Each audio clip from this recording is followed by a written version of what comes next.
आता सेशन सुरू झालं. काय बघायचं मग आजच्या सेशनला? तर 3 टेन्सेसचं कंपॅरिझन करायचं आपल्याला. किती? 3. मुळात टेन्सेस किती आहेत? मुळात किती आहेत? 3. नंबर 1 प्रेझेंट, पास्ट आणि फ्युचर. वर्तमान, भूत आणि भविष्य. हे वर्तमान, भूत आणि भविष्य काय आहे? तर ह्या वेळ आहेत. हे काय आहेत? वेळ आहेत. की मी आत्ताची जी वेळ आहे याला वर्तमान काळ म्हणतात. काळ म्हणजे वेळ. I have already spoken about it. काळ म्हणजे काय? वेळ. मग आत्ताचा जो काळ आहे तो वर्तमान काळ आहे. घडलेला काळ कोणता आहे? घडलेला भूतकाळ. आणि येणारा? आपण बरीचशी लोक हात देऊन भूतकाळ बघतात का भविष्यकाळ बघतात? माझा भूतकाळ सांगा. कशाला सांगा भूतकाळ?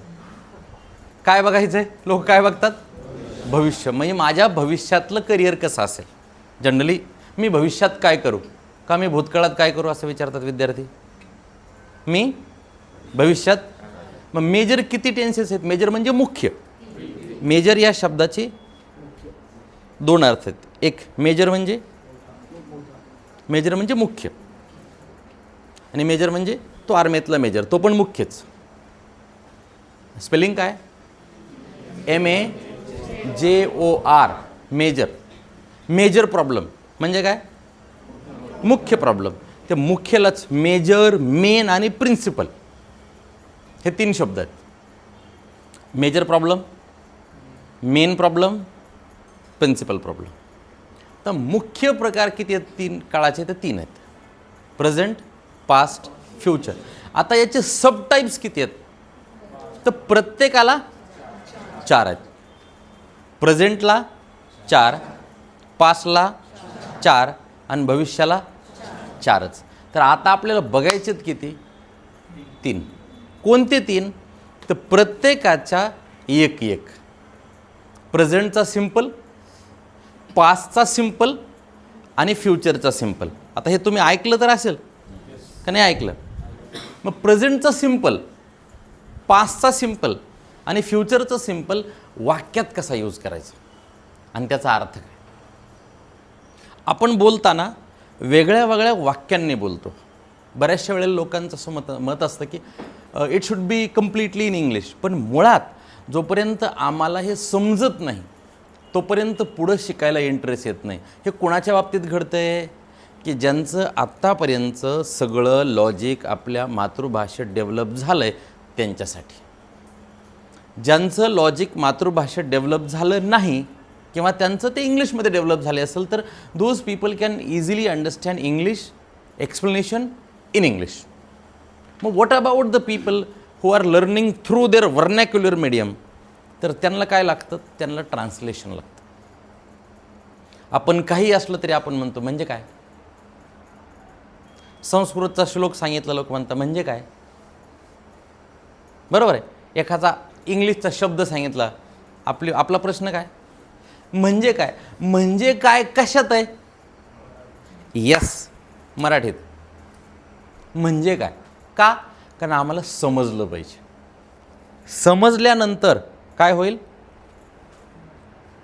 ते शिकण्याचा इंटरेस्ट वाढेल. आमचा इंटरेस्ट वाढत का नाही? तर आम्हाला समजत नाही म्हणून. मग आम्हाला ट्रान्सलेशन करता आलं पाहिजे. यॉन वर्टेक्स ट्रान्सलेशन मेथडनं शिकवतं आहे म्हणून ते टिकलं आहे. Many people teach English in English. I can understand. Advance लेवलनंतर English can be taught in English. But as far as basics is concerned, we should not teach English in English. We should teach English through their vernacular language. आता कळालं? मग कशा प्रकारचे आपण वाक्य वापरतो? एखाद्या विद्यार्थ्याला मला सांगायचं आहे की कसे वाक्य बनतात, की अमका अमका चहा घेतो, अमक्या अमक्याने चहा घेतला आणि अमका अमका चहा घेईल.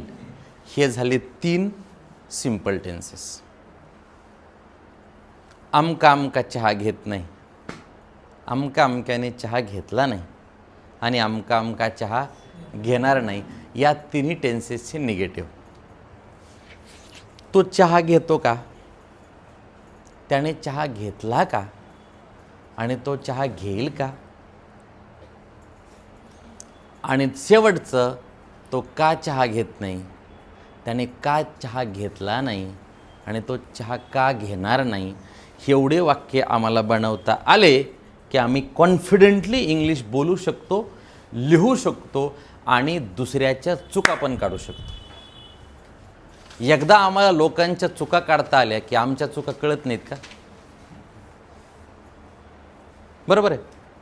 मग लोक काय म्हणतात की you should speak English with correct grammar. मग ग्रामरच्या मिस्टेक म्हणजे काय? हेच विलच्या जागेवर वॉज टाकलं की ग्रामॅटिकली एरर झाली, इजच्या ठिकाणी वॉज टाकलं की ग्रामॅटिकली एरर झाली. तर आता 3 टेन्सेस आपण मुळात समजून घेऊयात. एक, सिंपल प्रेझेंट सांगितलं मी. सिंपल, तुम्ही मी आपण सगळे बोलत बोलत चर्चा करत समजून घेत प्रश्न विचारत उत्तरं देत सेशन पूर्ण करायचं. हा कोणता टेन्स झाला? Simple present. म्हणजे काय? साधा. साधा काय? वर्तमान काळ. आता दुसरा सिंपल पास्ट. हे सिंपलच राहणार. आणि तिसरा व्हेरी गुड, सिंपल फ्युचर. आता दुसरा टेन्स ह्याच्यानंतरचा कोणता राहणार? प्रेझेंटचा कंटिन्यू, पास्टचा कंटिन्यू, फ्युचरचा कंटिन्यू. हे 3 दुसरे. त्याच्यानंतरचे 3 कोण? प्रेझेंटचा परफेक्ट, पास्टचा परफेक्ट, फ्युचरचा परफेक्ट. हे त्याच्यानंतर काय? Present perfect continue, past perfect continuous आणि फ्युचर परफेक्ट कंटिन्युअस. इथं येणाऱ्या प्रत्येक व्यक्तीला हे टेन्सेस पाठ होऊन जातात. हरिपाठ पाठ झाल्यासारखी, लग्नाच्या मंगलाष्टका पाठ झाल्यासारखी, गणपतीची आरती पाठ झाल्यासारखी. एवढं कॉन्फिडेंटली ते पाठ झाल्याशिवाय आम्हाला वापरता येत नाही. कळालं? आता बाकीच्यावर नंतर. आता पहिलं काय? हे 3. आता ह्या तिन्हीमध्ये वाक्य कसे बनतात? आम्हाला काय करायचं आहे? वाक्य रचना पक्की करायची.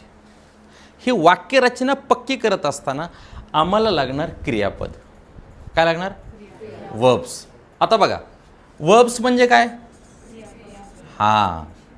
ज्या शब्दांच्या माध्यमातून कोणती तरी क्रिया निघते, दर्शवली जाते. शिकवण्याची क्रिया, शिकण्याची क्रिया, जेवण्याची क्रिया, ऐकण्याची, खेळण्याची क्रिया, टीव्हीत बघण्याची क्रिया, पेपर लिहिण्याची क्रिया, भांडणं बघण्याची क्रिया, भांडणं करण्याची क्रिया. ही सगळी क्रिया आहे. आम्ही क्रिकेट बघायला लागलो तर आम्ही कोणत्या कोणत्या क्रिया बघतो? बॉल मारण्याची क्रिया, बॉल टाकण्याची क्रिया, बॉल पकडण्याची क्रिया, बॉल अडवण्याची क्रिया. मग या सगळ्या शब्दांना वर्ब्स म्हणतात. आता हे जे वर्ब्स आहेत यांचे 3 फॉर्म्स असतात. नंबर 1, त्यांचं पण प्रेझेंट आहे, त्यांचं पण पास्ट आहे आणि त्यांचं पास्ट पार्टिसिपल आहे, ज्याला PP म्हणतो आपण. हे प्रत्येक वर्बचे 3 फॉर्म आम्हाला माहीत असणं गरजेचं आहे. हे आपोआप येत नाहीत, आपोआप कळत नाहीत. मग कोणते? तर बाबा, पहिला घेतलं आम्ही टेक. बेसिक समजून घ्या. काय घेतलं? टेक. टेक म्हणजे काय? घेणे. काय घेणे? पेन घेणे, चहा घेणे, सल्ला घेणे, जे जे घ्यायचंय ते घेणे. पण हिसकावून घेण्याला टेक नाही. बरोबर आहे? टेक. दुसरं, टेकचा सेकंड फॉर्म येतो टुक. टेक, टुक. आणि तिसरा येतो टेकन. जेवताना टेकन लावा. ते टेकन नाही. हे काय? हे टेकन. टेक, टुक, टेकन. आता याचा अर्थ काय? मी पूर्वी इंग्रजी शिकताना ह्या टूकचा अर्थ बघायचो आणि त्याचं डिक्शनरी उत्तर सांगायची टेकचा पास्ट फॉर्म. कसं मराय कळल का? मग ॲक्च्युली काय, यांचा अर्थ नाही आपल्याला बघायचा, याचाच अर्थ माहीत पाहिजे. हे त्याचे फॉर्म आहेत आणि त्याच्यानुसार वाक्याचा अर्थ बदलतो. मग आम्हाला मिनिंग कशाचं पाहिजे? टेकचा. आता ईट, ईट म्हणजे काय? काय खाणे? काही बी खाणे. चॉकलेट खाणे, कुरकुरे खाणे, बरोबर, सँडविच खाणे, भाकरी खाणे, जे जे खायचं आहे ते खाणे ईट. ईटचा सेकंड फॉर्म काय? ATE. हां, याच्या मिस्टेक कशा होतात बघा. ATE. आता याला म्हणायचं काय? एट. एट हे असं नाही का, एट टाकतो आपण बघा आठला इंग्लिशमध्ये काय म्हणतो? एट. तसं याचा उच्चार काय? हे उच्चार पण फार महत्त्वाचे आहेत. एट आणि शेवटी काय? ईटन. एट, ईट, ईटन. Present form. आता फॉर्म हा शब्द वापरला मी बोलत असताना, FORM, फॉर्म.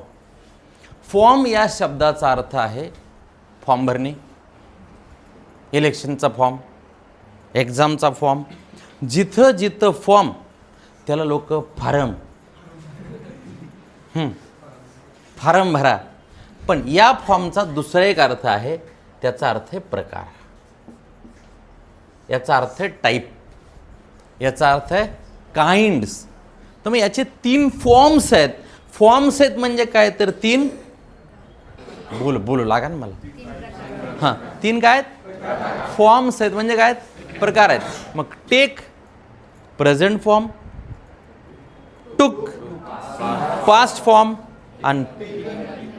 आणि टेकन फ्युचर फॉर्म नाही.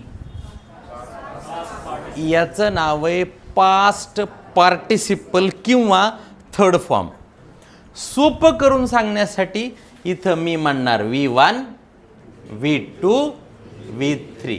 V म्हणजे वर्ब 1, वर्ब 2, वर्ब 3, बस. आणि चौथा एक लोक सांगतात ING फॉर्म, पण ते मेन क्रियापदाला याला ING लागतं, एटिंग लागत नाही, ईटिंग लागतं. बारीक बारीक चुका होतात, बारीकच चुका त्रासदायक असतात. बारक्या दगडाला ठेचा लागतात, मोठ्या दगडाला ठेच लागते का? बरोबर आहे. Small things in life also hurt a lot. बारीक प्रॉब्लेम्स हे मोठे प्रॉब्लेम्स क्रिएट करतात. आणि ग्रॅमॅटिकल एरर्स ह्या बारक्या चुकाच लोकांना कळतात, मोठ्या वाक्याच्या चुकाही लोकांना कळत नाही.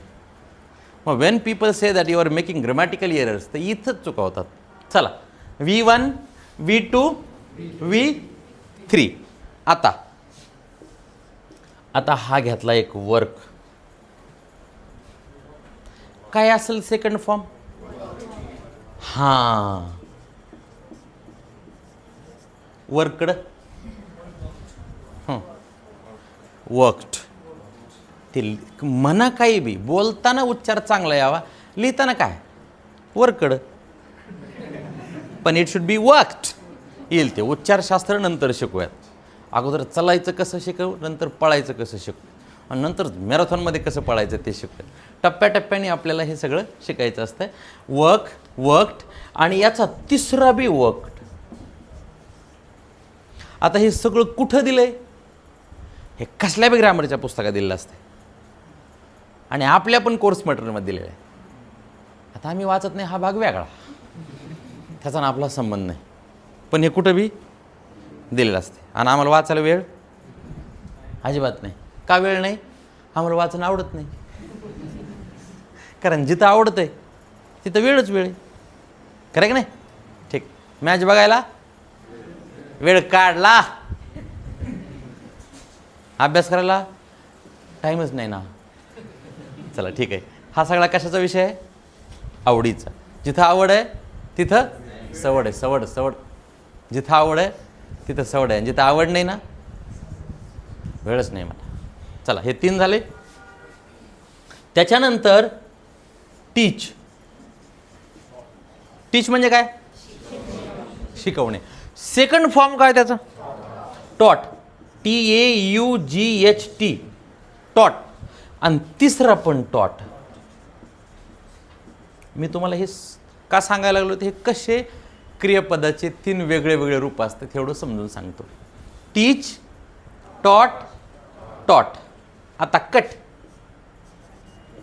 याचे 3 सारखेच. Cut cut cut cut cut. आणि शेवटचं कम, केम आणि कम. 1 2 3 4 5 6. किती वर्ब घेतले आम्ही? 6. टेक म्हणजे काय? घेणे. टूक याने हां आहे लक्ष आहे, लक्ष लक्ष लक्ष पाहिजे ना, असं फोकस पाहिजे डायरेक्ट असं. थोडं बी माइंड डायवर्ट झालं, नजर हटी दुर्घटना घटी. आणि मग बाजूच्याला विचारायचं काय म्हणले होते, ते म्हणलं कशाचं. हां मी ऐकलंच नाही. ते म्हणलं मी तरी कुठं ऐकलंय. मग जनरली आपण आहे ना, प्रश्नाची उत्तर आहेत का ही एक्सपर्टला विचारत नाहीत, त्या बाजूच्याला. बाजूच्याला. आणि ते बाजूचे बी सल्ले देतात. 2 पेशंट डॉक्टरच्या अगोदरच एक दुसऱ्याला सल्ले देतात. चला ठीक आहे. ईट खाणे, वर्क शिकवणे, कम येणे. आता एवढं तर कळालं. कम म्हणजे काय? येणे. हे कोणते फॉर्म्स आहेत? Present forms. हे कोणते? पास्ट. टेकचं टूक, टेकन. हे तुम्हाला टेक म्हणलं की टेक टूक टेकन माहीत पाहिजे. ईट म्हणलं की ईट एट ईटन माहीत पाहिजे. वर्क म्हणलं की वर्कड वर्कड माहीत पाहिजे. Teach taught taught. Cut cut cut. Come came come. अशा डे टू डे व्यवहारात वापरल्या जाणाऱ्या क्रियापदांची यादी आपल्याकडे ऑलरेडी दिलेली आहे. त्याला परत परत वाचायचं, परत परत वाचायचं आणि ते माहीत करून घ्यायचं. मग डिस्कस शब्द असेल तर डिस्कस डिस्कस डिस्कस्ड. अटॅच असेल तर अटॅच अटॅच्ड अटॅच. बरोबर आहे. अंडरस्टँड असेल तर अंडरस्टँड अंडरस्टूड अंडरस्टूड. आता हे काय झाले? क्रियापदाची फॉर्म. आता किती क्रियापद आहेत? सगळे भरपूर आहेत. भरपूर म्हणजे एवढे बी नाहीत. कामाचे किती आहेत? 1-2 पानावर असतात तेवढेच. आणि तेवढंच लागते इंग्लिश बोलायला. ॲक्च्युली किती शब्द आहेत हे बघायचं नाही, आमच्या कामाचे किती आहेत ते बघायचं. फळांचे कितीतरी नाव आहेत. आपण सगळे खातो का? आपल्याला आपल्या गाड्यावरचे माहीत पाहिजेत बघ. That's it. नेहमी वापरणाऱ्या शब्दांचा अर्थ आम्हाला माहीत असला पाहिजे. पक्ष्यांचे खूप सगळे वेगळे वेगळे प्रकार आहेत. ते जो माणूस पक्ष्याचा अभ्यास करतो त्याला माहिती आहे. पण आम्हाला दिसतेत कोणते? कावळा, चिमणी, पोपट. मग एवढे नाव माहीत झाले. ते काय असतं की इंग्लिश आहे ना, त्या पूर्ण डिक्शनरीकडे बघायचं नाही. नुसत्या डिक्शनरीकडे बघितलं तरी BP वाढवतो एका एकाच. तिथं लोड घ्यायचा नाही. कामाचे किती आहेत बस. That's it. म्हणजे आता आपल्या मोबाईलमध्ये किती कॉन्टॅक्ट आहेत? इमानदारीनं ज्याच्या त्याच्या कॉन्टॅक्ट यादीत जाऊन बघा. आणि त्यातल्या किती लोकांना गेल्या महिन्याभरात कॉल झाला एवढं बघा.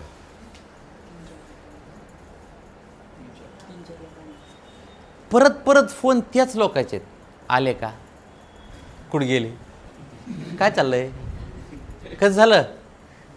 बाकीचे नंबर बदललेत का नाही आम्हाला माहीत नाही.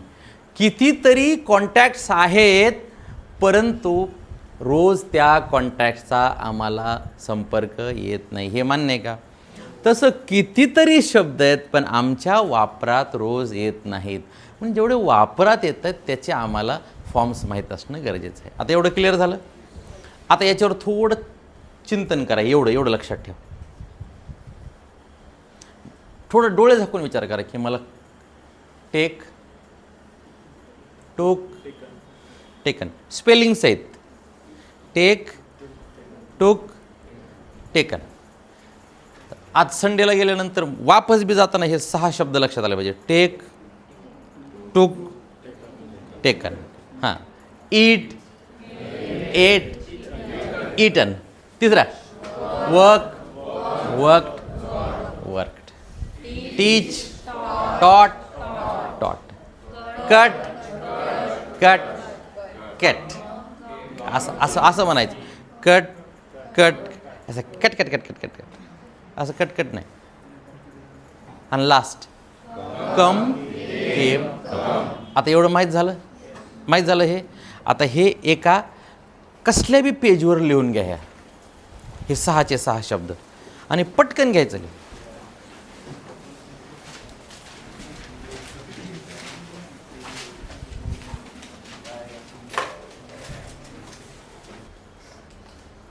तर त्याचा फॉर्म्युला आहे काय. आता आपल्याला जनरली माहिती आहे किंवा सब्जेक्ट लागतो. सब्जेक्ट म्हणजे कोण? Physics, chemistry, biology, Hindi. तो सब्जेक्ट नाही. सब्जेक्ट म्हणजे जो क्रिया करणारा आहे त्याला सब्जेक्ट म्हणतात इंग्लिश ग्रामरमध्ये. जो सब्जेक्ट म्हणजे क्रिया करणारा.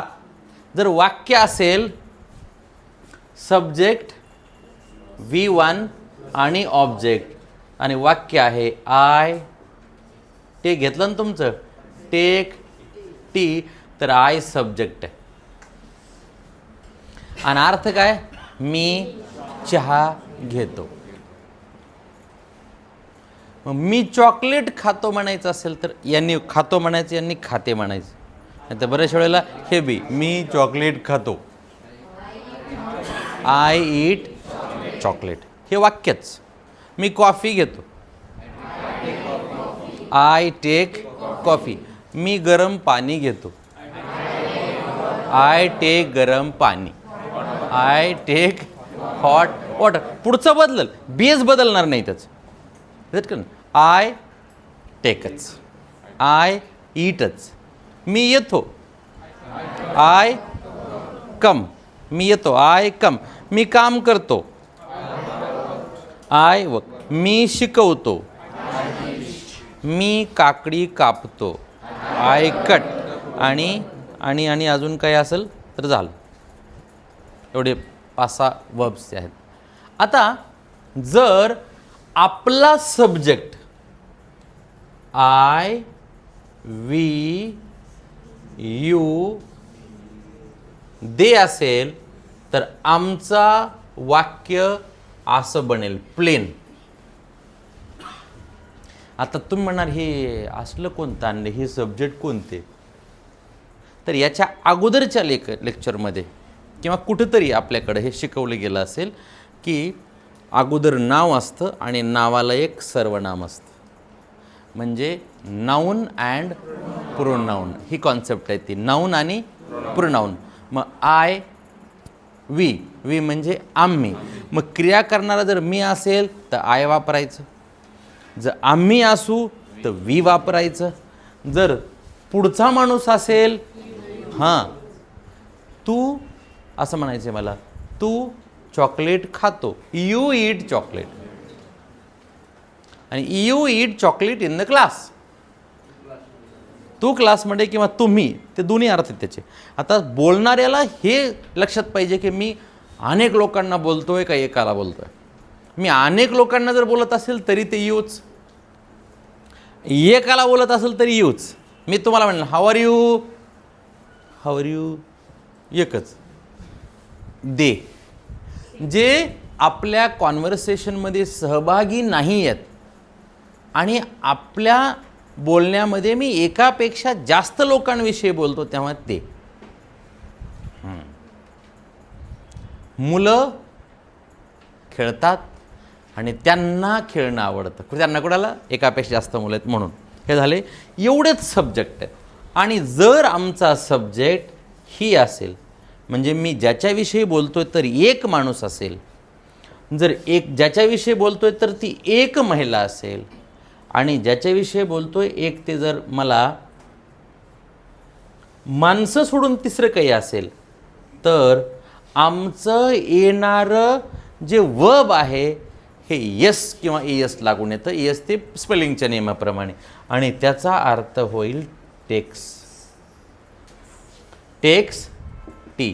आता याची प्रॅक्टिस बघा कशी. I take tea, my father takes tea. ही नाही, डोक्यात ते आलं पाहिजे मी कुणाविषयी बोलतोय. I take tea, my father takes tea. I eat chocolate, my brother eats chocolate. My sister eats chocolate. My neighbour eats chocolate. हे थर्ड पर्सन. ॲक्च्युली हा रूल आहे ग्रामरचा. अर्थ तोच राहतो, अर्थ बदलत नाही. ये ग्रामर का रूल आहे. आणि आम्हाला भाषा शिकायची असली, जेव्हा जेव्हा जी जी भाषा आम्ही शिकतो तेव्हा त्या त्या भाषेच्या नियमाचं आम्हाला काटेकोरपणे पालन करावं लागतं. आणि ज्या भाषेच्या नियमांचं पालन होत नाही तिथं लोक म्हणतात ते चूक बोलतात. मग when we speak Marathi we have rules. When we speak Hindi we have rules. When we speak English we have rules. So many languages are there in the world and every language has its rules. मग इंग्रजीच्या रूल्सला grammar म्हणतात, मराठीच्या रूल्सला व्याकरण म्हणतात, हिंदीच्या रूल्सला बी व्याकरणच म्हणतात. अशा प्रत्येक भाषेच्या नियमाचा हा विषय आहे. मग ही टेक्स. मी इथं राहतो. I live. माझा भाऊ सिडकोल राहतो. लिव्ज. असं म्हणताना हेच म्हणायचं, याचीच practice. I live, he lives, she lives. आता इट काही राहत नसतं, पण इट हे कुणाला वापरायचं. मग इट, इट बांधकामाची इट नाही. हां, इट, इट म्हणजे काय पुढं बघू डीपमध्ये, पण सुरुवातीला बेसिक रूल असा इटचा, माणसं सोडून कशाला बी इट वापरा. सजीव निर्जीवात जाऊ नका. एक जण सजीव निर्जीव, ते सायन्सचा होता विद्यार्थी, ते म्हणला सर झाडाला तुम्ही इट वापरलं, झाड तर सजीव असतं. मी म्हणलं तेवढं बारीक बघायचं नाही. हां, बरोबर आहे. मग कुत्रं बी सजीव आहे, काय वापरायचं इट. तसं तो इट वेगळा, माणसं सोडून जे काही वापरायचं आहे इट. आता आपण म्हणतो फॅन चालत नाही. Fan does not work. पुढे येईल फॅन चालतो. फॅन वर्क्स किंवा इट वर्क्स. बरोबर आहे. It works. हा, ती खिडकी उघडा ना, ती उघडते ना. हां, इट ओपन्स. आता लक्षात आलं. It opens. चला, हे वाक्य समजले. हा घोळ फक्त सिंपल प्रेझेंट टेन्स मध्येच असतो, पुढं असा घोळ नाही. मग आता आय टेक वापरलं. आता दुसरं वर्ब कोणतं घेतलं होतं आपण? इट. I eat. तिसरं काय? I work. I teach. I come. आणि पुढं काय? I cut. जे असेल ते. हां, आता हेच जर इकडं असेल तर पहिलं वर्ब वापरा ना. ही टेक्स. तुम्हाला लिहायला लावलं होतं. ही टेक्स. दुसरं ही ईट्स. हां, ही वर्क्स. ही आता टीचला टीचेस. येत असते हळूहळू, म्हणत असताना हळूहळू येत असते, तेवढी गडबड करायची नाही. हळूहळू म्हणायचं फक्त. He teaches. Last he cuts आणि ही कम्स. मी येतो आणि तो येतो म्हणताना म्हणायचं आहे आय कम आणि इंग्लिशमध्ये ही कम्स. आता कळालं? बस. मी जातो, आय गो. ती जाते, लक्षात आलं? हां, याच्यात काही अडचण आहे? यात काही अडचण आहे? सब्जेक्ट कळाले? शी म्हणजे कोण? Third party, third person. कोणीही, एक छोटी महिला असली तरी आणि एजेड किंवा रिस्पेक्टेड महिला असली तरी नियम आहे ग्रामरचा, आपल्याकडे शीच म्हणतात, पण आपल्या भाषेमध्ये आपण ती म्हणत नाहीत. आपण त्या आपल्या नात्यावर, त्यांच्या पदावर आपण त्यांना त्या म्हणतो. आपण आईला ती म्हणतो आणि सासूला तिच्या माघारी ती म्हणू शकतो, पण समोर आपण त्या म्हणतो त्या. आता कळालं? हां, चला ठीक आहे ठीक आहे. आता दुसरं, हे फॉर्म्युला लक्षात आला, सब्जेक्ट. आता मला सब्जेक्ट कोणता आहे बघा, सांगा. आय, वी, सातच नावं कोणते बी वापरा. आता व्हॉट इज युअर नेम? विजय. आता विजयला काय वापरायचं? ही. आयला काय आपल्या स्वतःच्या नावाला काय वापरायचं? I. What is your name? स्नेहाला काय वापरायचं? शी. गुड. मार्करला काय वापरायचं? इट. ती जास्त असेल त्यांना काय वापरायचं? दे. पुढच्याला वापरायचंय आणि आम्ही सगळ्यांना वापरायचंय. आम्ही इंग्रजी शिकतो, वी लर्न इंग्लिश.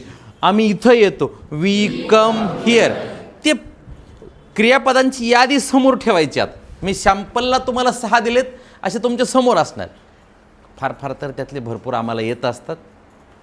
15-20 क्रियापदं माहीत झाली तरी मस्त बोलता येतं, काय टेन्शन नाही त्याचं.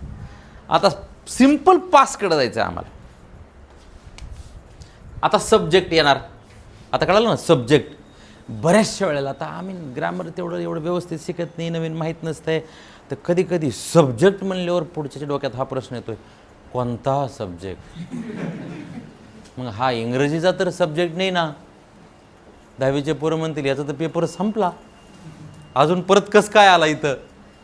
तर सब्जेक्ट प्लस आता V2 म्हणजे तुमच्या समोर V2चा फॉर्म दिलाय मी. हा इथला. हां राईट, करेक्ट. हां आता टेकचा काय? टुक. इटचा काय? एट. कमचा काय? केम. वर्कचा काय? वर्क. आणि टीचचा काय? Very good. मग असं वाक्य बनेल, subject plus V2 plus object. Object म्हणजे काय?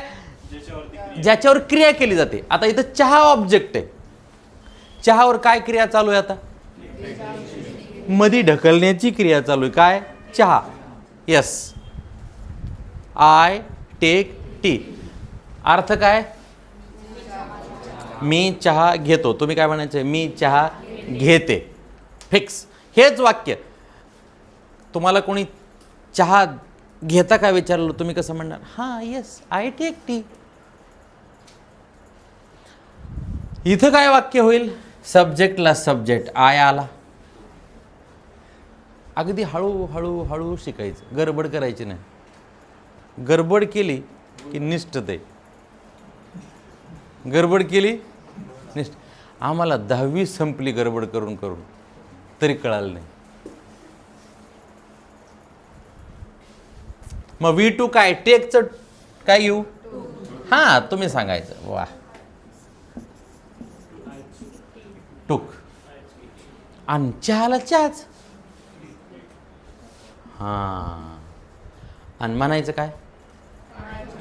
म्हणायचं काय? आय टूक टी. आता अर्थ अर्थ अर्थ अर्थ अर्थ. आता टेन्स कोणता आहे? मी चहा घेतला. काय म्हणायचंय? मी चहा घेतला. आता कप खाली. आता कपात चहा नाही. आता सकाळीच क्रिया झालेली ती, किंवा जेव्हा झाली तेव्हा झाली आहे.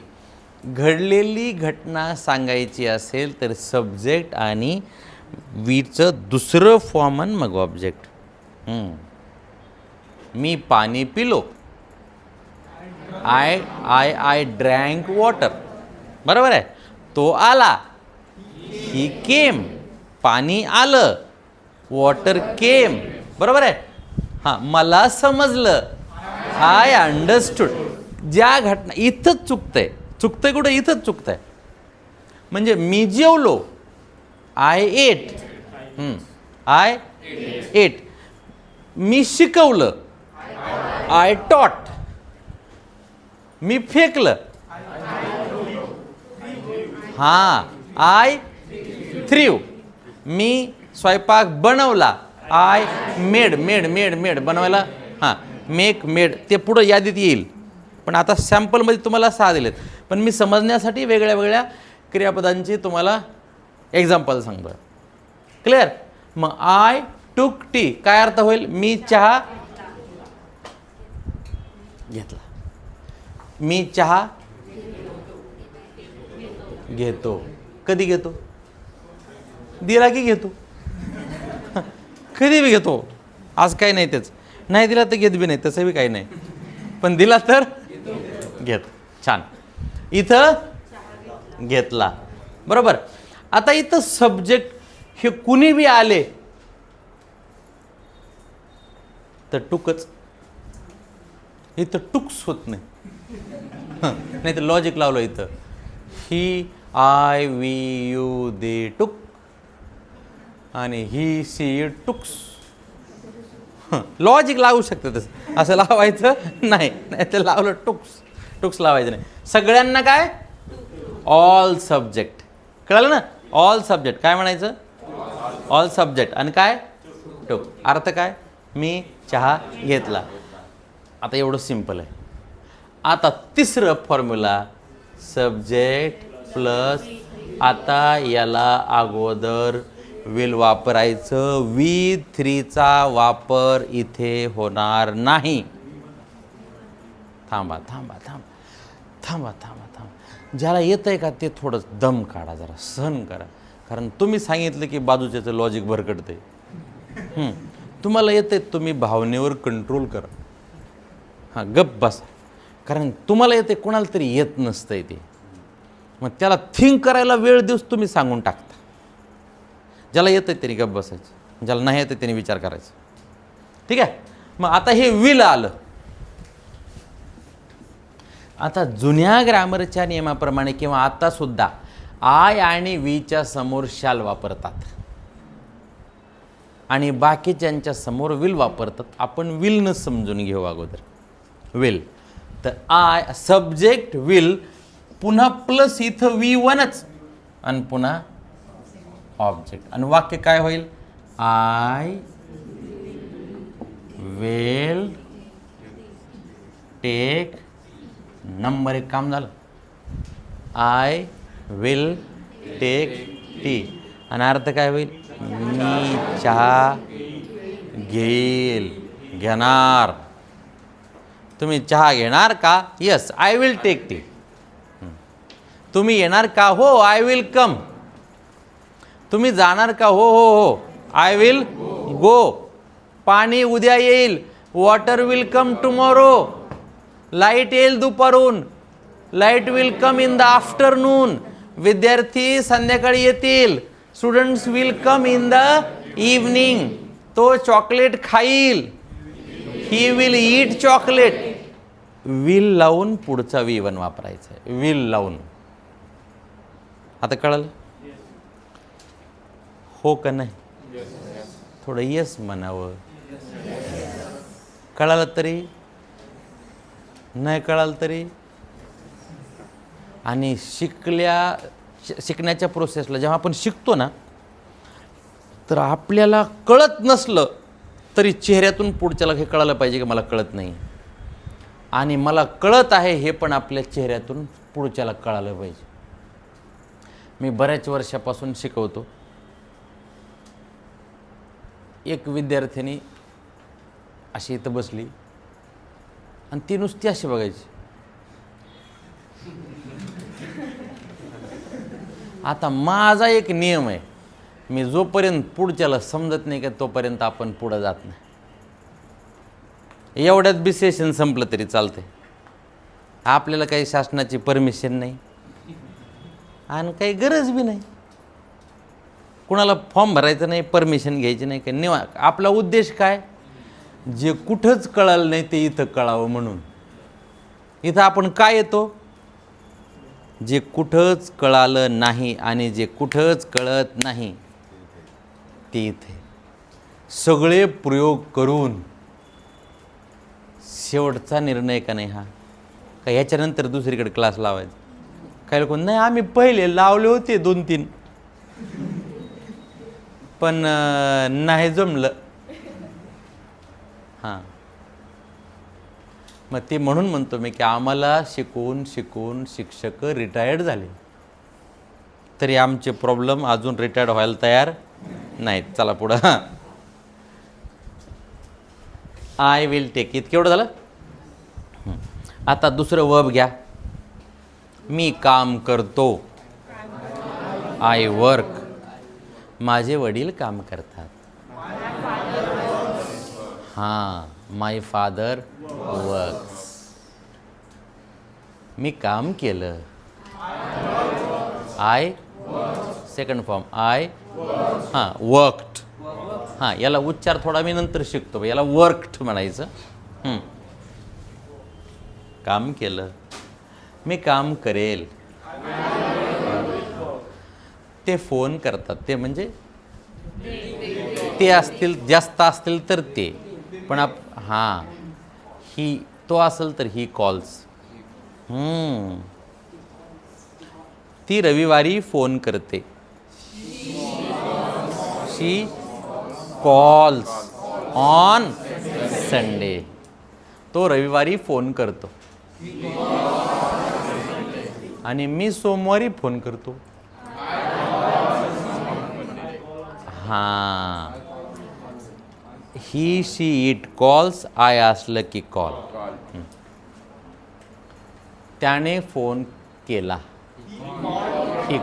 He called. He called. आणि तो कॉल करेल. He will call.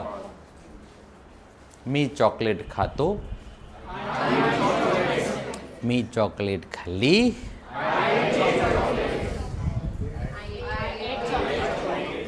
समजून हळूहळू. फॉर्म्युला काय वापरायचं आहे? मी खाल्ली टोक. मी ह्याच्यातच जायचं आम्हाला. मी खातो. I eat chocolate. मी चॉकलेट खाल्ली. I ate chocolate. मी चॉकलेट खाईल.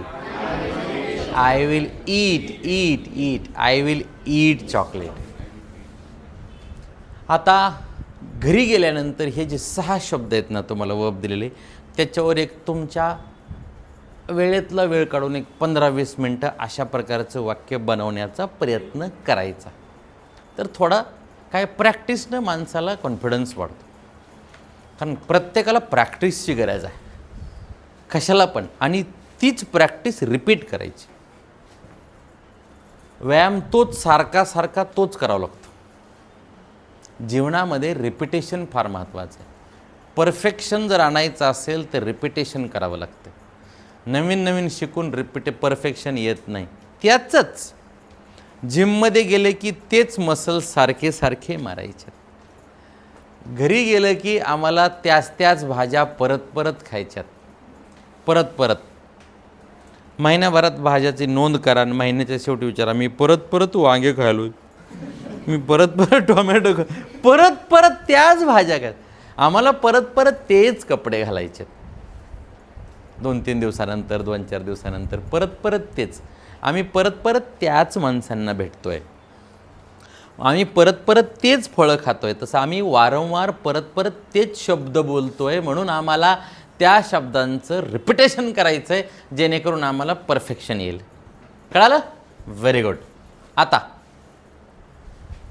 हा सरळ साधा अर्थ किंवा सिच्युएशन सांगायची असेल तर अशा प्रकारचे वाक्य बोलायचे. वाक्य आम्हाला 4 प्रकारे बोलावे लागतात. एक माहिती सांगण्यासाठी, किंवा मग माहिती सांगताना 2 प्रकारे वाक्य. एक पॉझिटिव्ह इन्फॉर्मेशन द्यायची असेल किंवा निगेटिव्ह द्यायची असेल तर. आता मला यातून मी काय करत नाही हे सांगायचं असेल, मी काय केलं नाही हे सांगायचं असेल, आणि मी काय करणार नाही हे सांगायचं असेल तर वाक्यरचना कशी बनते बघा. आता हे पॉझिटिव्ह सेंटेन्सेस लक्षात आले. मला याला म्हणायचंय, मी चहा घेत नाही. आता विचार करू द्या, थांबा. जे नवीन आहेत त्यांना थिंक करू द्या. ज्यांनी इथंच रिपीट करून करून करून परफेक्शन आलं आहे त्यांना थोडंसं कंट्रोल करा. इथं परफेक्शनच आहे.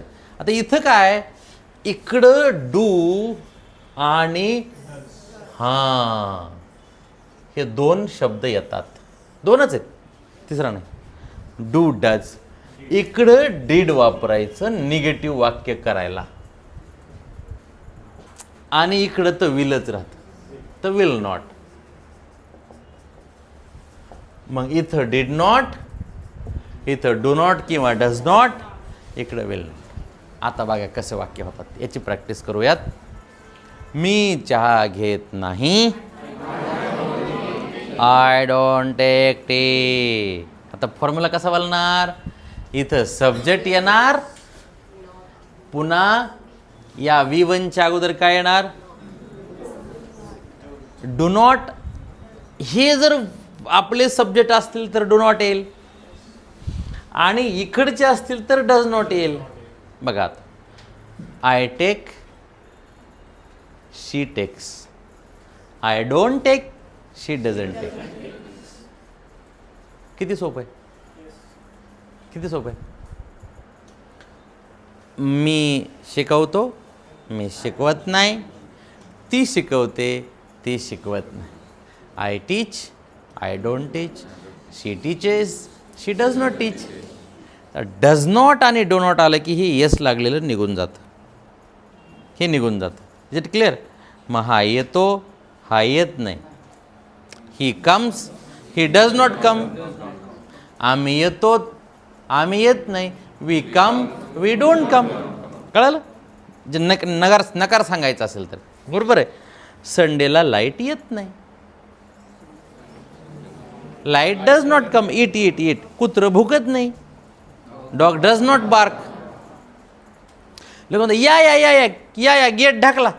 ते नाही, ते भुकत, ते चावत नाही, ते असंच बांधलंय. It it does not bark. You come. कळालं. मग कसं वाक्य येईल, एवढ्यावरच निगेटिव्ह चालू आहे आता आपलं. आता निगेटिव्हच. डू किंवा डज नॉट. इथं असेल तर डज नॉट, इथं असेल तर डू नॉट, इकडं असेल तर डीड नॉट, इकडं असेल तर विल नॉट. आता पहिलं वाक्य काय होतं, आय टेक टी. आता मला म्हणायचं मी चहा घेत नाही. हां गडबड. आय डोंट टेक टी असं वाक्य बनेल. I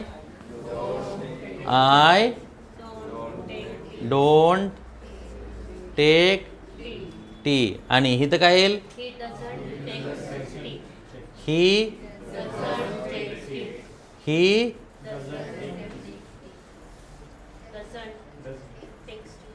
very good. He doesn't takes tea असं होत नाही. डज आलं की हे निघून गेलं. मग काय होईल, ही डज नॉट टेक. मग लक्षात ठेवायचं, जिथं जिथं वाक्यामध्ये डू येतं, डज येतं, डीड येतं आणि विल येतं, तिथं फक्त आणि फक्त क्रियापदाचं पहिलंच रूप वापरलेलं असतं. फर्स्ट फॉर्मच. मग आय डोंट टेक. आता इथं डोंट नंतर काय आलं, टेक. मी पेपर वाचत नाही. I don't read news paper. माझा भाऊ पेपर वाचत नाही.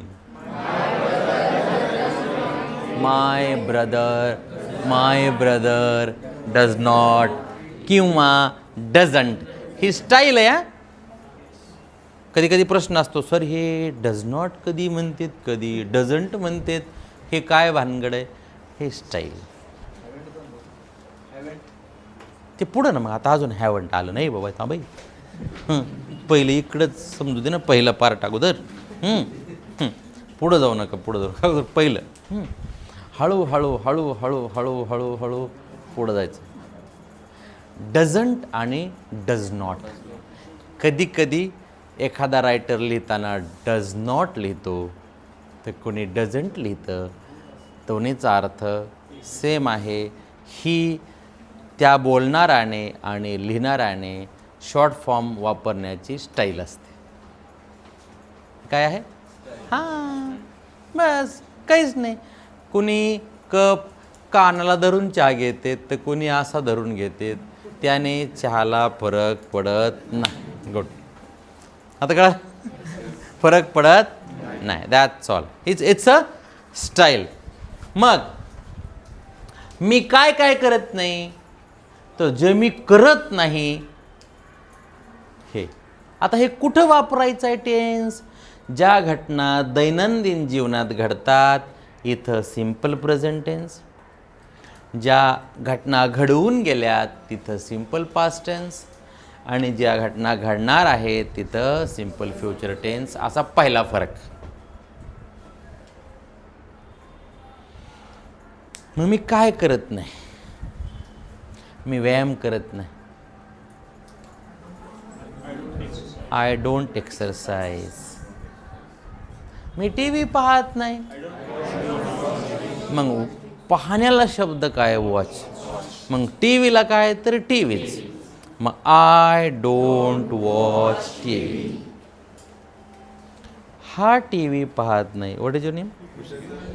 आपण म्हणायचं ऋषिकेश टी व्ही पाहत नाही.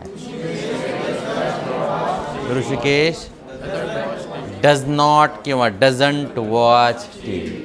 बस.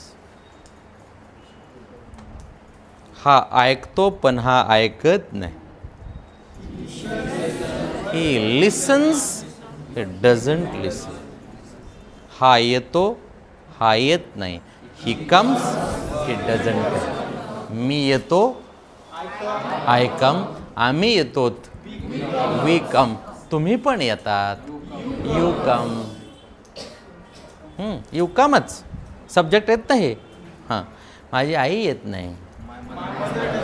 हां, माझी आई चहा घेत नाही. Does not take tea. माझी आई मोबाईलवर गेम खेळत नाही. हां, वाक्यरचना अशाच समजून घ्यायच्या. ठीक आहे. इथं बस येत नाही. बस डझंट कम हिअर. इथं बस थांबत नाही. तिथं थांबते, स्टॉप्स देअर. आता असे बारीक बारीक बारीक बारीक बारीक बारीक. ठीक आहे. तो क्रिकेट खेळत नाही, तो फुटबॉल खेळतो. He plays cricket. Sorry, plays football. तो क्रिकेट खेळत नाही. आता मला म्हणायचं आहे मी चहा घेत नाही, मी कॉफी घेतो.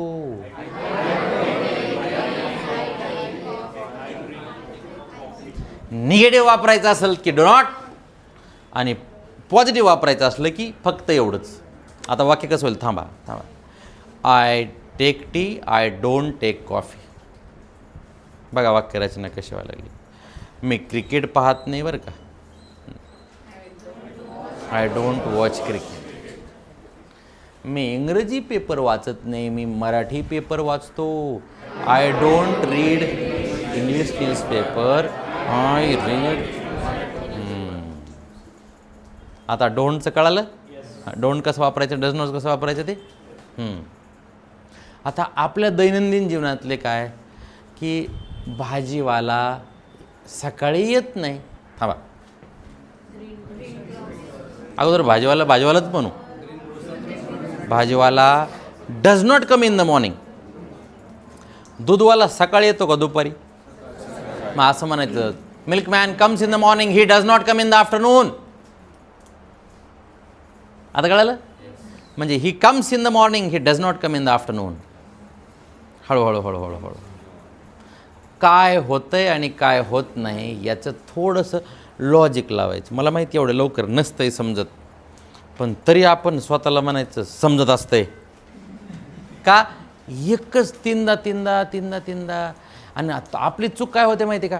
ज्यांना भारी इंग्लिश बोलता येते त्यांना बघून आपण इम्प्रेस होतो. असं करायचं नाही. त्याला जिंदगीत ते सोडून दुसरं काहीच येत नाही. हां, एवढं जास्त ताण घ्यायचं. कळालं तुम्हाला? आता मला येते का, मी दुसरं काही करतच नाही ना. मला मॅथ्स थोडी येते. मला गणितात एक्स आणि वाय काय येते तर अजून समजलं नाही. मी म्हणलं इंग्रजी गणितात कसं काय गेली हो. समजा शर्टची किंमत एक्स. बाबा शर्टची किंमत एक्स. तिथं मी डोकं लावलं नाही आणि मला लावायचं नाही आणि मी लावणार नाही आणि मला लावावं असं कधी वाटलं नाही. त्यामुळे गणिताचा विषय आला, मी तुमच्यासारखं तिकडून असं ऐकत असतो. इंग्रजीचा विषय आला, इकडून बोलत असतो. त्यामुळे प्रत्येक माणसाची त्या क्षेत्रामध्ये जी साधना आहे त्याच्यानंतर तो एक्सपर्ट होतो. उगाच लोकांवर इम्प्रेस व्हायच्या भानगडीत पडायचं नाही. हां, मानावं लागेल प्रॅक्टिसला. आता एखादी जिंदगी गेली योगा करू करू ते एका टोल्याला इकडून इकडून. आता आम्ही सुरुवात केली, आमचा पाय इकडं चालला, हात इकडं चालला आणि त्यांनी तर इकडं कानला हात लाव, इकडं लाव. आपण म्हणा बाबा बाबा काय भारी. दुसरं भारी फिरी काही नाही, काय येत नाही. बाकीचं तेवढ्याच उड्या हाणायच्या इकडून. ते दुसरं काय कळणार त्या माणसं. कारण पण त्या क्षेत्रात त्या माणसाची साधना आहे, याला दाद द्यायची. मग कोणाला तरी इंग्लिश येते, कोणाला तरी मॅथ्स येते, कोणाला तरी सायन्स येते, कोणाला तरी दुसरं येते, कोणाला तरी विकता येते. प्रत्येकाला विकता येतं का? सेल करणं सोपं आहे. हां, फक्त आपल्याला ही गरज आहे. गाडी चालवणं बाजूच्याला सोपी वाटते. कोणाला? जे बाजूच्या बसतंय त्याला वाटतं काही नाही, फक्त असं असं करते. असं असं असं आणि नुसतं असं असं. मग तू बस ना. आपल्याला नाही. मग बसलं की घातली दुकानात दुसऱ्याच. ते काय होतंय की ते सोपं वाटतंय, ते सोपं नाही. ते फक्त प्रॅक्टिसनं सोपं होणार.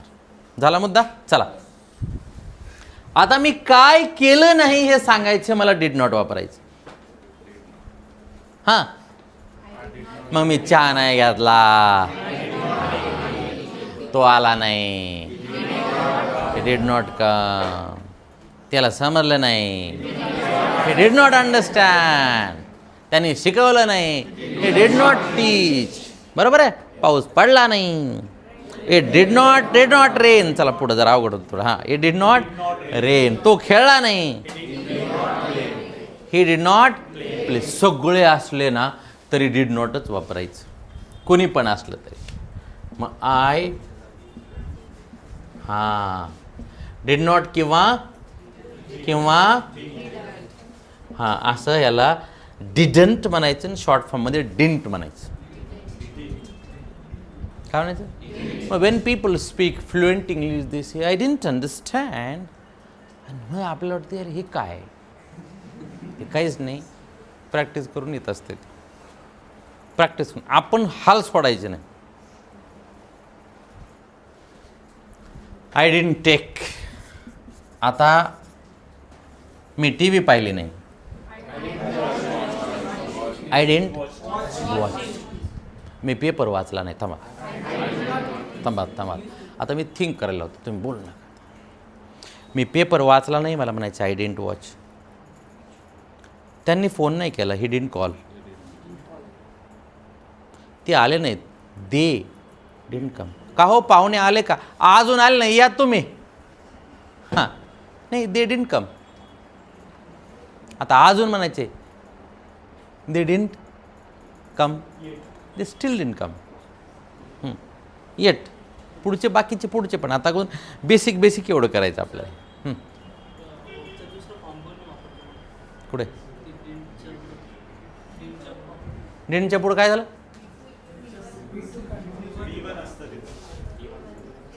नाही थांबा ना, त्यानं मला विचारलं ना, त्यानं मला पैसे भरले. हां हां, बरोबर. असाच प्रश्न विचारायचा खटकून, त्याला काय ताण घ्यायचं. डिड नॉट आलं इकडे V1च येणार. Very good question. इथं पॉझिटिव्हला टूक म्हणायचं, पण हिथं आलं ना हे V2च्या जागेवर हे डिडनं जागा घेतली. आणि म्हणून मग ते प्लेन वर्ब आलं. जसं की आय केम पण आय डिड नॉट कम. हां थांबा, मला समजलं, I understood, I did not understand. तो खेळला, ही प्लेड. तो नाही खेळला, हे did not play. Play play play नाही, प्ले असं वाक्य बनतं.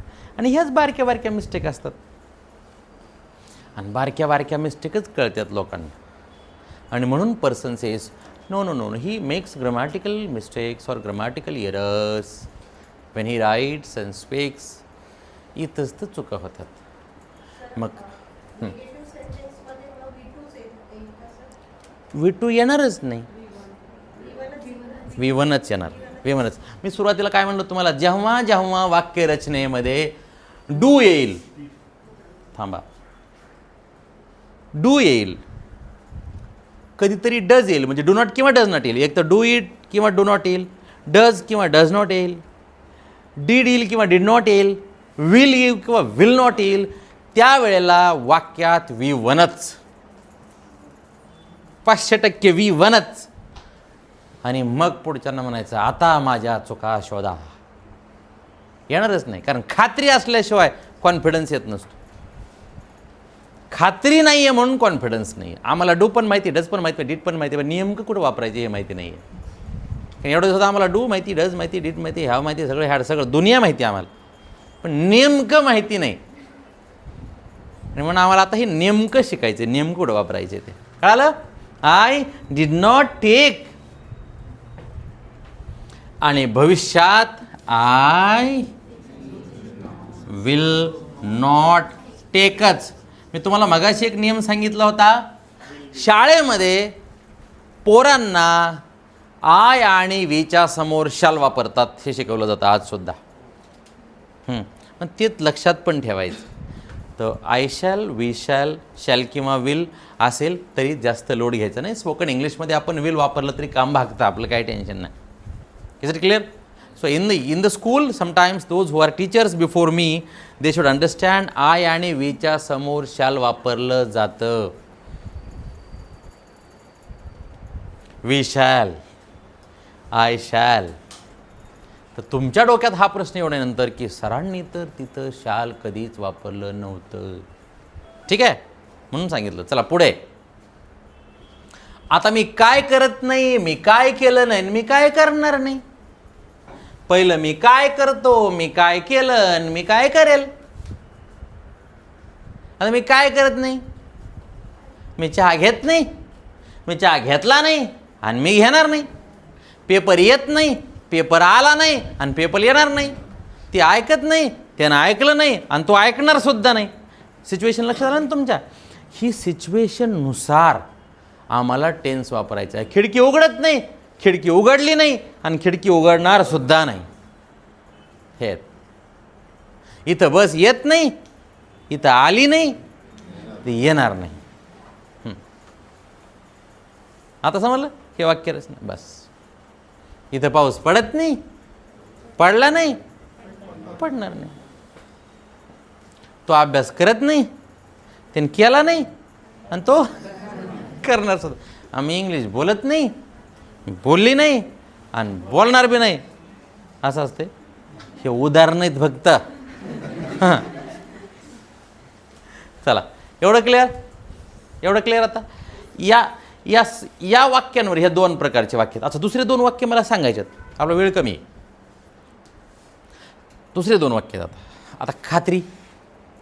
आता पुढच्याला विचारायचं आहे ना. आतापर्यंत आम्हीच काय करतो आणि काय करत नाही, आतापर्यंत आम्हीच काय केलं आणि काय केलं नाही, आता आम्हीच काय करणार आणि आम्ही काय करणार नाही हे सांगतोय. आता आम्हाला विचारायचं आहे, तुम्ही काय करत नाही, तुम्ही काय केलं नाही, तुम्ही काय करणार नाही. तेव्हा इथं वाक्य डून सुरू होणार.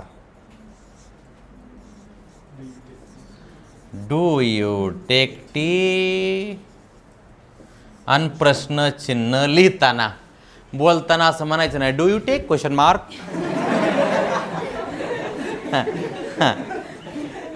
Do you take question mark, I don't take full stop. असं असं म्हणायचं नाही. लय मजा येते तशी. इंग्रजी शिकताना थकवच नाही. काय अवघड विषय सोपा केला की लवकर कळतो. लोकांनी ठरवलं अवघड आहे ना तेवढं ते सोपं नाही करायचं, अजून अवघड करून टाकायचं. जेवढं सोपं आहे का ते बी अवघड करून टाकायचं. मग कशाला मराय कळल. अरे इंग्लिश अवघड नाही आहे, ही शिकवली नीट नाही म्हणून अडचण आहेत. काय गणित अवघड आहे का? मग एका एकाला आउट ऑफ मिळतात, एका एकाला पासिंगची मारामार. इंग्लिश एका एकाला आउट ऑफ आहेत, एका एकाला ह्याचे बघून 3, अंदाजे गोळ्या हारून 5-6, काही बी लिहिलं तरी त्याचे 5-4-5, असं करून कस तरी 35ची गाठ घातली. आणि आमच्या मार्कशीटवर इंग्रजी म्हणलं आम्हाला काहीच नवल वाटत नाही, कारण आम्हाला माहिती एवढं सुद्धा पडणं म्हणजे हे देवाची कृपाच झाली आमचं. चला ठीक आहे. आता प्रश्न डू न आणि डज न. डू न आणि डज.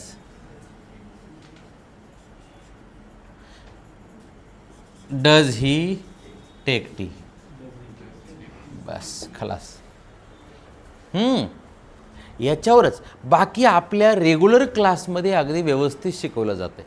पण मी जरा जनरल प्रॅक्टिस घेतोय म्हणून हां, बाकी तिकडे ओकेच एकदम धीरे धीरे धीरे धीरे धीरे. मग तुम्ही चहा घेता का? ते म्हणले त्यांना एकतर हो म्हणणे नाही तर नाही म्हणणे. याचं नाव आहे yes no question. Yes no type questions. हां, कारण त्यांना उत्तर देताना येस म्हणावं अशी गरज नाही, मुंडी हलवली तरी कळतं. हां, मुंडीवर बी याची उत्तरं भागत आहेत. मटण खाता का? हे आज एकादशी. दुसरं उदाहरण घ्या. हां चला ठीक आहे. म्हणजे सांगायचं काय की आम्हाला जे बोलायचं आहे, मग तुम्ही पेपर वाचता का? तर फक्त ऐकू द्यात. हां, पेपर वाचता का? Do you read? पुढचं तेच राहणार. Do you read newspaper? Chocolate खातो का तू? आपण लहानला विचारतो ना, तू चॉकलेट खाती का? आता असं म्हणतात do you take, do you eat, असे प्रश्न विचारायचे. वर्तमान काळात असेल तर डोंट डज न. हां, सांभाळतो का मुलगा? एक म्हातारी दुसऱ्या म्हातारीला म्हणते. प्रेझेंट टेन्स कसा काम करतो लक्षात घ्यायचं तुम्हाला. टेन्स एवढा सोपा, टेन्समध्ये जायचं नाही, आमच्या परिस्थितीनुसार टेन्स वापरायचे आम्हाला. डज ही टेक केअर असा त्याचा अर्थ आहे. तुला कळती का इंग्लिश? Do you understand? आणि त्याला कळती का? Does he understand? अस येतात का sir? Does sir come here? अशा अर्थानं. मग डू आणि डज यांच्याविषयी प्रश्न येस नो विचारायचे असतील, येस नो विचारायचे असतील तर डू आणि डज नॉट. ठीक आहे. खेळतो का क्रिकेट? तू खेळतो का? Do you play cricket? तुझा भाऊ खेळतो का? Does your brother play cricket? असं वाक्य वापरतं, डज युअर ब्रदर. हे प्रॅक्टिसने येऊन जाईल, फक्त तुमचा सेन्स ओके व्हावा, हे असं असतंय हे कळावं, हे अशा अशा पद्धतीने केलं तर हे अजून चांगलं कळतं हे कळावं, एवढा त्याचा उद्देश आहे. ठीक आहे. आता निगेटिव्हसाठी डायरेक्ट डिड न प्रश्न विचारणार.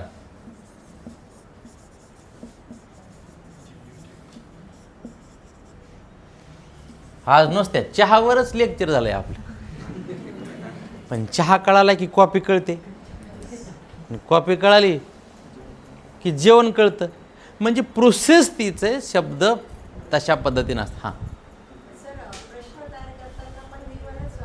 हो, काही बी प्रश्न करा, निगेटिव्ह करा, काही वाक्यात कुठून बी आलं तरी ते विवनच. छान, गुड क्वेश्चन. प्रश्न पडले पाहिजे. प्रश्न पडले पाहिजेत. डिड यू टेक टी म्हणजे काय, उत्तर काय होईल, सॉरी प्रश्न अर्थ काय होईल, चहा घेतला का,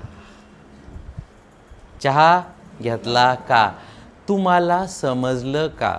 विद्यार्थ्यांना विचारता का नाही तुम्ही, काय म्हणायचंय, डिड यू अंडरस्टँड, समजलं का, आणि समजतंय का, डू यू अंडरस्टँड, हा फरक लक्षात घ्या. डू यू अंडरस्टँड, उत्तर yes yes we do understand किंवा वी अंडरस्टँड. कळालं का, डिड यू अंडरस्टँड, खात्री खात्री, डिड यू. तो आला का, पाहुणे आले का, अक्षदा मिळाला का असं विचारते तो, असं म्हणून म्हणालो मी. जेवले का, डिड यू, डिड यू. भूतकाळ भूतकाळ भूतकाळ. पेपर वाचला का, आज टी व्ही बघितली का, did you watch T V. हां, डिड यू. काहीतरी केलं का. आणि इकडं भूतकाळात सगळ्यांना डिडच, कोणी सब्जेक्ट असतो. वडील आले का, डिड फादर कम. आई आली का, डिड मदर कम. भाऊ आला का. हां, तुझे वडील ऑफिसला गेले का, did your father go to office. असं आहे हे एवढ्या लवकर सगळं एकदम फिट नसतं बसत. पण हे असं केल्यावर बसते, एवढं मला सांगायचं आहे. याच्यापेक्षा पुढं काहीच नाही. आणि तिसरं विल. इकडं प्रश्न विल ना, विल यू, डब्ल्यू कॅपिटल. असं बोलताना म्हणायचं नाही डब्ल्यू कॅपिटल विल, पण लिहिताना काय, विल यू कम. हां, चहा, सॉरी, हां इथं विल यू टेक, टेक घ्यावं लागेल, विल यू टेक टी. आणि उत्तर काय, चहा घ्याल का, विल यू टेक टी. चहा घेणार का, चाल घेणार का, विल यू टेक. तुम्ही उद्या येणार का, will you come tomorrow. Light येईल का संध्याकाळी, will light come in the afternoon किंवा in the evening, depends on timing. तो कॉल करेल का, विल ही कॉल. तर म्हणला मी कॉल करतो. आपण म्हणतो मग करशील का कॉल उद्या, विल यू कॉल टुमॉरो. अशा अर्थाने विल. हे सगळं येऊन जाईल, सगळं येऊन जाणार. आता काय असतं, एकदा पळायचं कसं सांगितलं की स्वतः शूज घालून पळावं लागतं. ज्याने सांगितलं तो आपल्यासोबत पळत नसतो. नाही म्हणणार तुम्ही बी घाला बूट आणि मग पळा माझ्यासोबत. तर असं होत नाही. कधी कधी प्रॅक्टिस आपण स्वतः करायची, कोणीतरी एक कंपॅनियन पकडायचा. आता हेच प्रश्न उद्या शेजारला विचारायचे, याला विचारायचे, त्याला विचारायचे, आणि प्रॅक्टिस होणार. आणि नाही आलं की ओके. आता दुसरा एक प्रश्न विचारला जातो बघा. हे जनरली ना, हा प्रश्न लय खतरनाक आहे. आपण बोलताना वापरतो, पण शिकवताना शक्यतो लोक डोकं वापरत नाही. तिथं बोलताना सर्रास निगेटिव्ह क्वेश्चनसुद्धा असतो.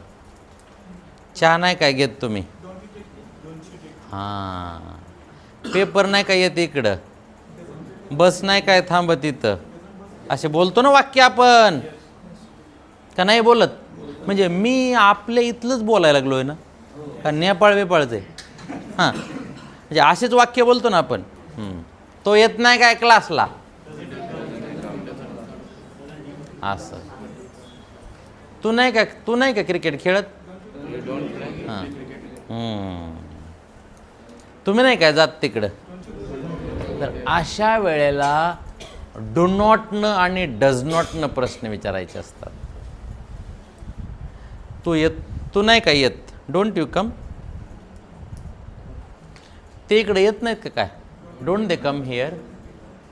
तुम्ही चहा नाही का घेत, डोंट यू टेक टी. म्हणजे आपण चहा घेऊन गेलो, सिच्युएशन बघा, चहा घेऊन गेलो, आणि त्यानं म्हणला आपण काय म्हणतो, चहा घेत नाहीत का काय, असा प्रश्न असतो आपला मराठीत. आपल्याला आपल्या भाषेतून जेवढं लवकर कळल तेवढं दुसऱ्याच्या भाषेतून कसं कळल. अरे 75 वर्ष झाले इंग्रजी गेले, तरी अजून इंग्रजीत एवढं मार्केट आहे आपल्याकडं.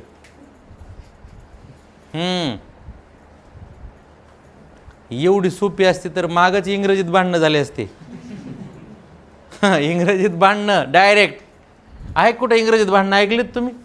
भांडणात गेले तुम्ही सांगितलं स्पीक इन इंग्लिश, भांडणं मिटले. खलास, गायबच. कसे करायचे आता? कारण बोलणाऱ्याला शब्द येत नाहीत आणि जरी एखाद्याला वापरलं तर ते पुढच्याला कळण्याचा प्रश्न नाही. जसं कळत नसल्यानंतर राग सुद्धा येत नाही, तर आनंद कुठून येईल? कुठून येईल? English should be taught in English. काय करायचं? क्लास बंद करायचा का? कळालं पाहिजे. उद्देश आहे कळणं. म्हणजे कुठेही असेल, ग्रंथ वाचताय अर्थ कळायला पाहिजे, श्लोक वाचताय अर्थ कळायला पाहिजे, व्याख्यान ऐकताय अर्थ कळायला पाहिजे, एखादा पॅराग्राफ वाचून घेताय अर्थ कळायला पाहिजे. आपल्याकडं ॲक्ट ऑफ अंडरस्टँडिंगसाठीचं एक कॉम्प्रिहेन्शन दिलेलं असतं विद्यार्थ्यांना एक्झामिनेशनमध्ये. ते वरील उतारा वाचून खालच्या प्रश्नाची उत्तरं लिहा. पण आम्ही उतारा वाचून खालचा उत्तर असे लिहितो, खालचा शब्द वर कुठे, त्याचं तिथून तिथपर्यंत उचलायचं आणि टाकायचं. त्याचा नियम काय? Understand the above paragraph and then answer the questions given below. आणि मग उद्देश काय समजलं पाहिजे. अंडरस्टँडिंग शिवाय आनंद नाही. That's all. मग आता do not, does not, did not आले नाही का काय ते? हां, पेपर आण रे. ते म्हणलं पेपर आलं नाही. पेपर नाही काय आला आज? डिन पेपर कम, असं त्याचं उत्तर होतं. ते प्रॅक्टिसमध्ये पुढे होऊन जाईल आपल्याला. डिन पेपर कम, उद्या पेपर येणार नाही. ओन पेपर कम. आता हे प्रश्न जेव्हा विचारले जातात तेव्हा इथून सुरुवात होते. Do, did, will. मग इकडं बी विल नॉट पण येणार. मी उद्या येणार नाही. ते म्हण तू उद्या येणार नाही का काय? Won't you come tomorrow? Yes. आता विल नॉटला वोंट म्हणते. वॉन्ट नाही. हां, इथं बऱ्याच लोकांची गडबड होती. हे असं लिहितात, हे वोंट, आणि ह्या वोंटचा जो विषय आहे तो आहे विल नॉट आहे. पण म्हणताना वोंट म्हणतात लोक. Won't you come tomorrow, won't you come tomorrow. मग आम्हाला वाटतं हे वॉन्ट म्हणते काय की? वॉन्ट नाही, ते इट्स वोंट. बस. आणि शेवटचं आहे का.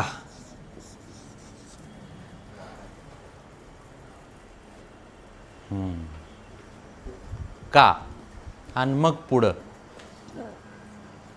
तू चहा का घेतो? Why do you take tea? आणि तू का घेत नाही? तू अभ्यास का करत नाही बाबा? Why don't you? अरे तुम्ही वेळेवर का येत नाही? Why don't you come on time? आणि तो तुझं का ऐकत नाही? Why doesn't he listen to you? झाले इंग्लिश खलास. एवढंच असतंय. बाकी शब्द तर मग असे वाढत जाणार, त्यात काय नाही. एवढंच बेसिक. मग तो का आला नाही? वाय डिडंट ही कम? इकडं इथं फक्त वाय लावून टाकायचं आणि मग प्रश्न वाय डिडंट ही कम? तू चहा का घेतला नाही तिथे? Why didn't you take tea? तू चहा का घेणार नाही? Why won't you take tea? हां, ज्यांना रिव्हिजन झालं त्यांना झालं. काहींना कधी कधी कन्फ्युजन होऊ शकतं. हे सगळे येताना कन्फ्युजनसुद्धा एन्जॉय करा. हे पुढं क्लिअर होणार आहे. हे लोड घ्यायचं नाही त्याचा. हळूहळू. पण हे एवढंच असणार. आणि अशा पद्धतीनं इकडं वाक्य बनणार. आणि म्हणून हा तिन्हीचा सिम्पल. इकडं बघा, Y didn't you come, Y won't you come, किंवा तू का येणार? Y will you come? Y will he come here? तो इथं कसं काय येईल? काय येईल इथं? आता आपली चॉकलेट मी ह्या सगळ्यात कसं वापरतो बघा. आता मी फक्त एकटा वाक्य टाकणार, तुम्ही समजून घ्या. I eat chocolate. I ate chocolate. I eat म्हणजे मी चॉकलेट खातो, मी चॉकलेट खाल्ली. I ate chocolate. मी चॉकलेट खाईल. I will eat chocolate. Please.